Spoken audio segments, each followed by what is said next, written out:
Pedagogía de la autonomía. Saberes necesarios para la práctica educativa. Por Paulo Freire. 22. 2. Enseñar no es transferir conocimiento. 8. Enseñar exige la convicción de que el cambio es posible. Uno de los saberes primeros, indispensables para quien al llegar a favelas o a realidades marcadas por la traición a nuestro derecho de ser, pretende que su presencia se vaya convirtiendo en convivencia, que su estar en el contexto se vaya volviendo estar con él, es el saber del futuro como problema y no como inexorable. Es el saber de la historia como posibilidad y no como determinación. El mundo no es, el mundo está siendo. Mi papel en el mundo, como subjetividad curiosa, inteligente, interferidora en la objetividad con que dialécticamente me relaciono, no es solo el de quien constata lo que ocurre, sino también el de quien interviene como sujeto de ocurrencias. No soy solo objeto de la historia, sino que soy igualmente su sujeto. En el mundo de la historia, de la cultura, de la política, compruebo, no para adaptarme, sino para cambiar. En el propio mundo físico, mi comprobación no me lleva a la impotencia. El conocimiento sobre los terremotos desarrolló toda una ingeniería que nos ayuda a sobrevivirlos. No podemos eliminarlos, pero podemos disminuir los daños que nos causan. Al comprobar, nos volvemos capaces de intervenir en la realidad, tarea incomparablemente más compleja y generadora de nuevos saberes que la de simplemente adaptarnos a ella. Es por eso también por lo que no me parece posible ni aceptable la posición ingenua o, peor, astutamente neutra de quien estudia, ya sea el físico, el biólogo, el sociólogo, el matemático o el pensador de la educación. Nadie puede estar en el mundo, con el mundo y con nosotros de manera neutral. No puedo estar en el mundo con las manos aguantadas, solamente comprobando. En mí, la adaptación es solo el camino para la inserción, que implica decisión, elección, intervención en la realidad. Hay preguntas que debemos formular insistentemente y que nos hacen ver la imposibilidad de estudiar por estudiar, de estudiar sin compromiso, como si de repente, misteriosamente, no tuviéramos nada que ver con el mundo, un externo y distante mundo, ajeno a nosotros como nosotros a él. ¿En favor de qué estudio? ¿En favor de quién? ¿Contra qué estudio? ¿Contra quién estudio? ¿Qué sentido tendría la actividad de Danielson en el mundo que descubríamos desde aquel camino, si para él la impotencia de aquella gente fustigada por la carencia estuviera decretada por un destino todopoderoso? A Danielson le restaría solamente trabajar por la posible mejoría del desempeño de la población en el proceso irrecusable de su adaptación a la negación de la vida. De esa manera, la práctica de Danielson sería el elogio de la resignación. Sin embargo, en la medida en que para él, como para mí, el futuro es problemático y no inexorable, se nos ofrece otra tarea, la de discutir la problematización del mañana y volverla tan obvia como la carencia total en la favela, y al hacerlo ir haciendo igualmente obvio que la adaptación al dolor, al hambre, a la falta de comodidad, a la falta de higiene que el yo de cada uno en cuerpo y alma experimenta, es una forma de resistencia física a la que se va juntando otra, la cultural. Resistencia a la desconsideración ofensiva de que son objeto los miserables. En el fondo, las resistencias, la orgánica y o la cultural, son mañas necesarias para la sobrevivencia física y cultural de los oprimidos. El sincretismo religioso afro-brasileño expresa la resistencia o la maña que la cultura africana de los esclavos usaba para defenderse del poder hegemónico del colonizador blanco. Sin embargo, es preciso que, en la resistencia que nos preserva vivos, en la comprensión del futuro como problema y en la vocación para ser más como expresión de la naturaleza humana en proceso de estar siendo, encontremos fundamentos para nuestra rebeldía y no para nuestra resignación frente a las ofensas que nos destruyen el ayer. No es en la resignación en la que nos afirmamos, sino en la rebeldía frente a las injusticias.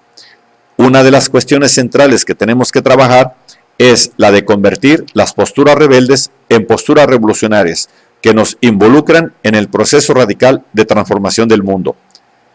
La rebeldía es un punto de partida indispensable. Es el detonante de la ira justa, pero no es suficiente. La rebeldía, en cuanto denuncia, necesita prolongarse hasta una posición más radical y crítica, la revolucionaria, fundamentalmente anunciadora. La transformación del mundo implica establecer una dialéctica entre la denuncia de la situación deshumanizante y el anuncio de su superación, que es, en el fondo, nuestro sueño.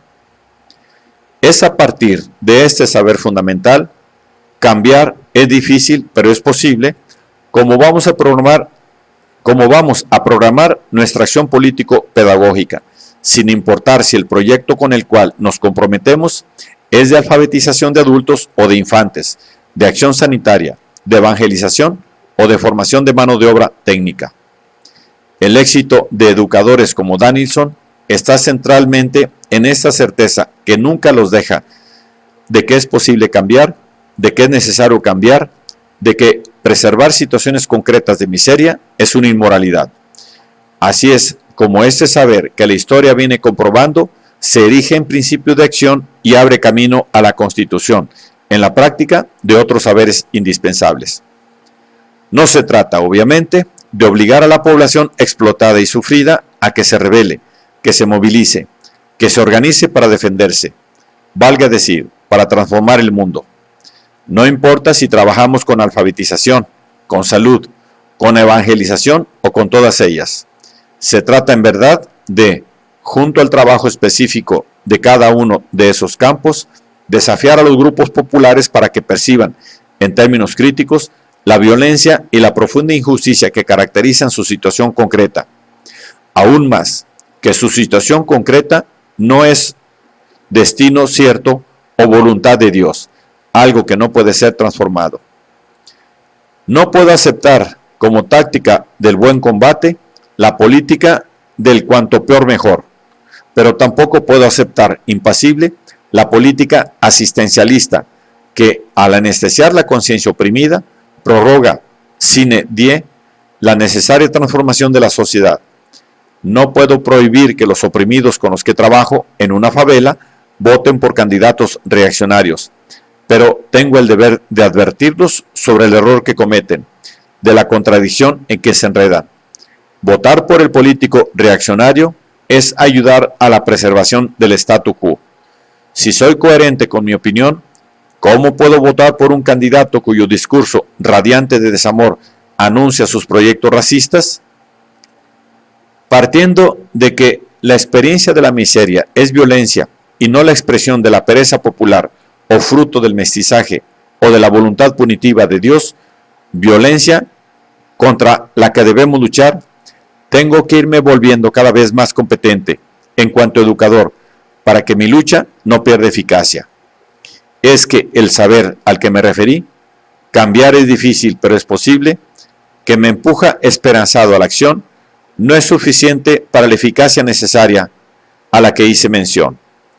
Al moverme en cuanto fundado en él, necesito tener y renovar saberes específicos en cuyo campo mi curiosidad se inquieta y mi práctica se apoya. ¿Cómo alfabetizar sin conocimientos precisos sobre la adquisición del lenguaje, sobre lenguaje e ideología, sobre técnicas y métodos de la enseñanza de la lectura y de la escritura? Por otro lado, ¿cómo trabajar, no importa en qué campo, en el de la alfabetización, en el de la producción económica en proyectos cooperativos, en el de la evangelización o en el de la salud, sin ir conociendo las mañas que los grupos humanos usan para producir su sobrevivencia? Como educador, necesito ir leyendo cada vez mejor la lectura del mundo que los grupos populares con los que trabajo hacen de su contexto inmediato y del más amplio del cual el suyo forma parte. Lo que quiero decir es lo siguiente. En mis relaciones político-pedagógicas con los grupos populares no puedo de ninguna manera dejar de considerar su saber hecho de experiencia, su explicación del mundo, de la que forma parte la comprensión de su propia presencia en el mundo. y todo eso bien explícito o sugerido o escondido en lo que llamo lectura del mundo, que precede siempre a la lectura de la palabra. Sí, por un lado, no puedo adaptarme o convertirme al saber ingenuo de los grupos populares. Por el otro, si soy realmente progresista, no puedo imponerles arrogantemente mi saber como el verdadero. El diálogo en el que se va desafiando al grupo popular a pensar su historia social como experiencia igualmente social de sus miembros, va revelando la necesidad de superar ciertos saberes que, desnudos, van mostrando su incompetencia para explicar los hechos. Uno de los equívocos funestos de los militantes políticos de práctica mesiánicamente autoritaria fue siempre desconocer por completo la comprensión del mundo de los grupos populares. Al verse como portadores de la verdad salvadora, su tarea no es proponerla, sino imponerla a los grupos populares. Recientemente, en un debate sobre la vida en la favela, oí de un joven obrero que ya había pasado el tiempo en que él se avergonzaba de ser favelado. Ahora decía: me enorgullezco de todos nosotros, compañeros y compañeras, de lo que hemos hecho con nuestra lucha, de nuestra organización. No es el favelado el que debe tener vergüenza de la condición de favelado, sino aquel que, viviendo bien y fácil, nada hace para transformar la realidad que produce la favela. Eso lo aprendí con la lucha. Es posible que ese discurso del joven obrero no hubiera provocado nada o casi nada al militante autoritario mesiánico. Es incluso posible que la reacción del joven, más revolucionarista que revolucionario, fuera negativa al razonamiento del favelado, entendido como expresión de quien se inclina más hacia el acomodo que hacia la lucha. En el fondo, el discurso del joven obrero era la nueva lectura que él hacía de su experiencia social de favelado. Si ayer se culpaba, ahora se volvía capaz de percibir que no era solo responsabilidad suya el encontrarse en esa condición, pero sobre todo se tornaba capaz de percibir que la situación del favelado no es irrevocable. Su lucha fue más importante en la constitución de su nuevo saber que el discurso sectario del militante mesiánicamente autoritario. Es importante resaltar que el nuevo momento en la comprensión de la vida social no es exclusivo de una persona. La experiencia que posibilita el discurso nuevo es social. La experiencia que posibilita el discurso nuevo es social. Sin embargo, una persona u otra se anticipa en hacer explícita la nueva percepción de la misma realidad. Una de las tareas fundamentales del educador progresista es sensible a la lectura y a la relectura del grupo, provocar a este y estimular la generalización de la nueva forma de comprensión del contexto. Es importante tener siempre claro que inculcar en los dominados la responsabilidad de su situación forma parte del poder ideológico dominante. De allí la culpa que ellos sienten en determinado momento de sus relaciones con su contexto y con las clases dominantes por encontrarse en esta o aquella situación de desventaja. La respuesta que recibí de una mujer sufrida en San Francisco, California, en una institución católica de asistencia a los pobres, es ejemplar. Hablaba con dificultad del problema que la afligía y yo, sin tener casi que decir, afirmé indagando: «Usted es norteamericana, ¿no es verdad?».